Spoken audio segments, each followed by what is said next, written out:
There are a handful of differences between you and Wes Montgomery. Tastefulness, talent, skill, and octaves. Today we're going to work on octaves. Let's go. So who here is a Wes fan? All of you guys, right? So he's great. He plays octaves. How do I play octaves well? How do I visualize them? Now, for a lot of you guys, you understand the basic fingerings, but you don't understand the mechanism visually for executing it on the guitar. So we'll get into it in a second. The one thing you want to learn, first of all, is that there are two kinds of spacings, two kinds of fingerings for the left hand. So let's just take the 5th fret with the index finger and play octaves across. So E to D string, A to G string, D to B string, and G to E string. Now, the one thing I'll say about octaves, playing flat wound strings is going to be a lot easier than playing ground wounds because you're moving all the time and you don't want to get that sound every time that you shift your hand. There's a lot of sliding around, and that's one of the main reasons to play flat wounds like this beautiful guitar has. All right, so the one thing that we want to really pay attention to is the position of the middle finger, the one that doesn't play the notes. It's your mute, and it's the one thing that helps you keep the sounds clean. So when you're playing the E and D string, it's sort of hovering above. The pinky is muting the rest of them. Now, Wes brushes everything with his thumb. You want to create that kind of texture with a pick. There's two ways to do it. The George Benson way with a forward slant, or the way that the Gypsy Jazz do it with just a normal 90-degree kind of contact. They each produce a slightly different sound. Just listen to the difference in tone, whatever you like. This or this. To me, this is a little bit more aggressive. The Django way, this is a little bit more brushy, imitates the thumb a little bit more. You can just rotate by changing your grip. George Benson, Django. George Benson, Django, right?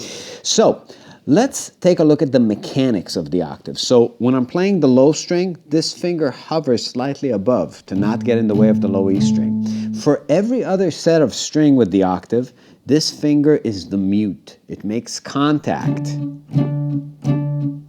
If I play the D string with my index, then this finger is hovering above the 2 low strings. It's muting 2 strings. And here, when I'm playing G string to high E string, it's really taking care of 3 strings. Now this finger helps in with the D.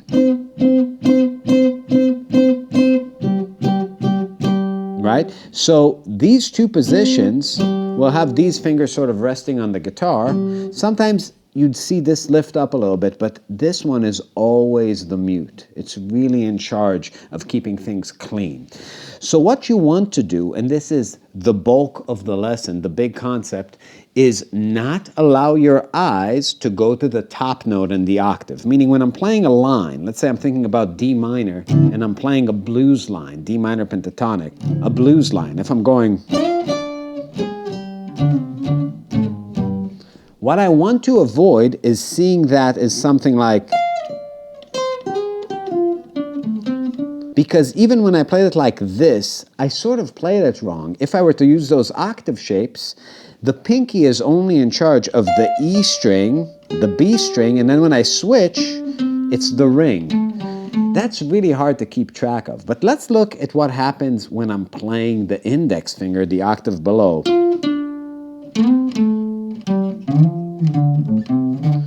If I make the connection of the top octave just a muscle memory thing, I never have to think about which fingers to use. That's just automatic learned behavior on the part of the left hand.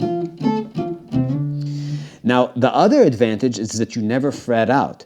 I run the risk of playing too low on the guitar, meaning too close to the 0 fret, like if I play on the 2nd fret, to where I can't grab an octave below. If I play this F sharp, that's not a Wes shape. I don't have the string here low enough for me to grab. So what I want to do is always track my motions, track my scales, my arpeggios, and my pentatonics with my index finger. Now, it's not enough to do this with the index finger alone. If you do it in this way, you don't have the mute in place. You want to look at it to where these two are a unit, and this one runs cover for that finger from behind. This is good preparatory work for octaves. Now I can just add the top sounds.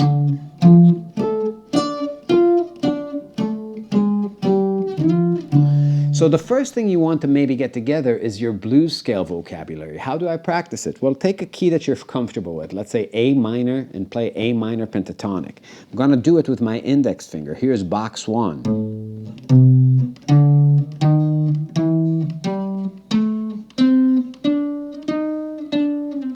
Adding that blue note too.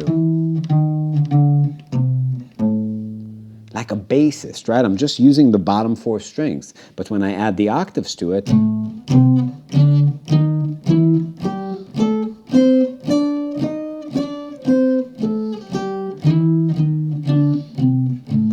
it gets Wessy when you start adding grace notes. Grace notes are just notes that you slide into from a half step below or a whole step below and don't take up their own rhythmic value. When you want to get good at grace notes, think about bois. Sounds stupid, but all you got to do is take the line that you're singing,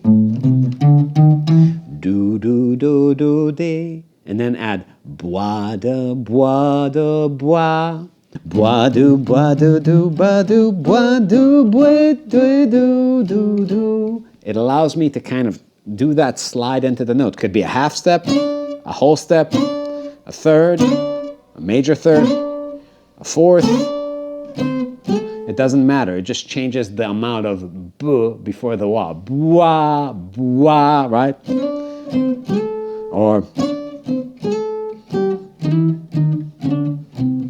you just add them according to taste. It's a spice. Now you can do that with any position of that pentatonic. So let's take box 3 of A minor pentatonic.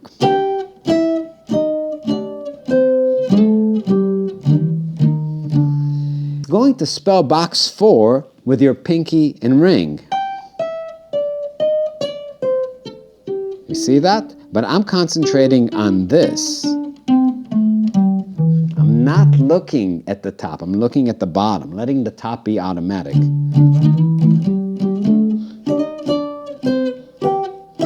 You can start studying articulations of. This is just an approach note, a side step from below, which you see Wes do all the time. Da, right? You can do that by shifting your entire elbow.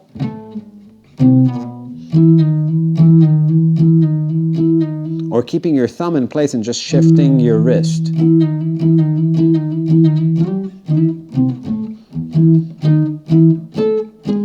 The important thing is to keep everything muted and very relaxed. If you look at the volume that Wes is producing with his thumb, he plays a lot of this stuff super light.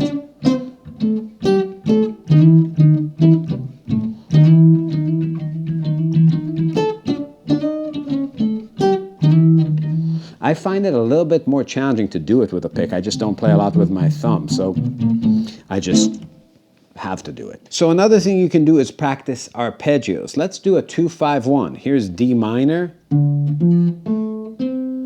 to D flat dominant to C major.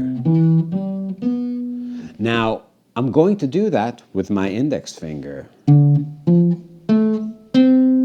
And then voice lead to that D flat major and resolve to C.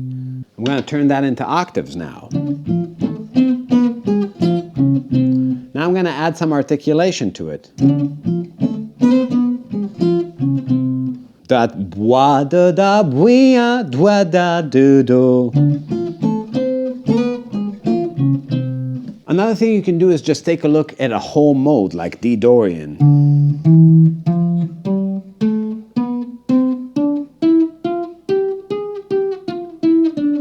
Added the flat fifth there. I can just play that.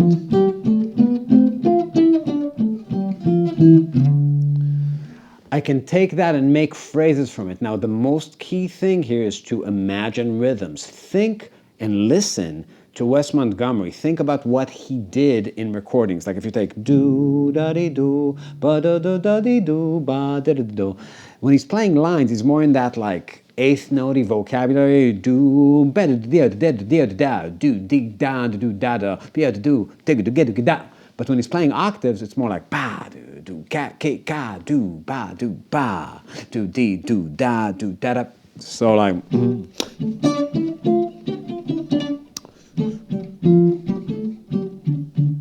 There's a lot of fourths in that kind of playing because fourths are easy, right? Seconds are really easy when you're playing with all of your fingers because you can just stay in an area and use multiple fingers. When you're moving your index so much, seconds are actually the hardest part to play in both directions because it's constant motion. But fourths just require you to move across the neck and you can keep that finger pretty much in the same area.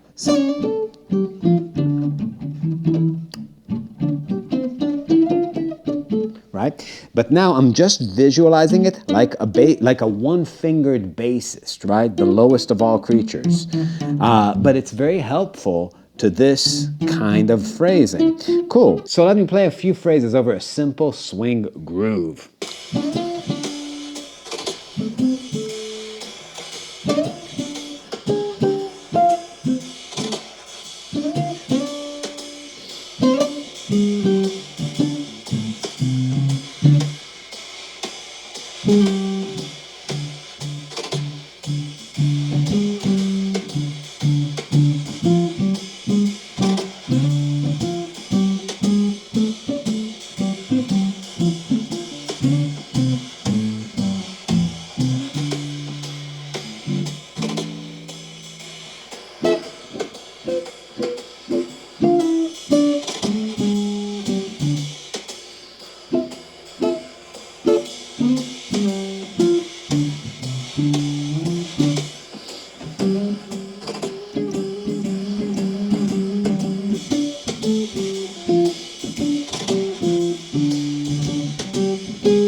If you dig this content, please leave a comment below for a chance to win a free month on our Patreon, which is the best Patreon on planet fucking Earth. We also made a whole series about this topic there, so you can be the beneficiary and have your mind expanded. Also join our street team.